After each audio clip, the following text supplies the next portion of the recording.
Board exams வந்தாச்சு. இந்த நேரத்தில் நான் பேரண்ட்ஸ் கிட்ட சில விஷயம் பேசணும்னு நினைக்கிறேன். எக்ஸாமை நினச்சி குழந்தைங்களோட மனநிலையில் நிறையவே மாற்றம் இருக்கும். அதுவும் முதல் முறை போர்டு எக்ஸாம் எழுதுகிற 10th ஸ்டாண்டர்ட் குழந்தைங்களுக்கு ஆங்ஸைட்டி லெவல் கொஞ்சம் அதிகமாகவே இருக்கும். இந்த நேரத்தில் ஒரு பேரண்ட்டாக நம்மக்கிட்ட அவங்க எதிர்பார்க்குற ஒரு விஷயம் ஆறுதலான வார்த்தைகளும் சப்போர்ட்டும் தான். இதை நம்ம கொடுத்தோம் அப்படின்னாவே அவங்களோட ஆங்ஸைட்டி லெவல் குறைய ஆரம்பிக்கும். ஆங்ஸைட்டி இல்லாமல் அவங்க எக்ஸாமுக்கு போகும்போது அவங்களால படித்த விஷயங்களை நல்லாவே ரீகால் பண்ண முடியும். ரீகால் பண்ண விஷயங்களை அழகாக ப்ரெசென்ட் பண்ணுவாங்க.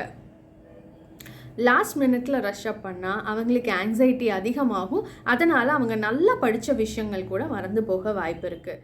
அப்போது பேரண்ட்டாக நம்ம அவங்களுக்கு கொடுக்க வேண்டியது நல்ல சப்போர்ட், கான்ஃபிடென்ஸ் பூஸ்டப் பண்ணுற மாதிரியான வார்த்தைகள். ரிலாக்ஸாக போய் நல்லா ப்ரெசென்ட் பண்ணிட்டு வா, உன்னால் முடியும் அப்படிங்கிறத மட்டும் நீங்கள் சொல்லி பாருங்கள். கண்டிப்பாக அவங்க எக்ஸாம் நல்லா எழுதிட்டு வருவாங்க. ஸோ போர்டு எக்ஸாம் எழுதுகிற அத்தனை குழந்தைங்களுக்கும் வாழ்த்துக்கள்.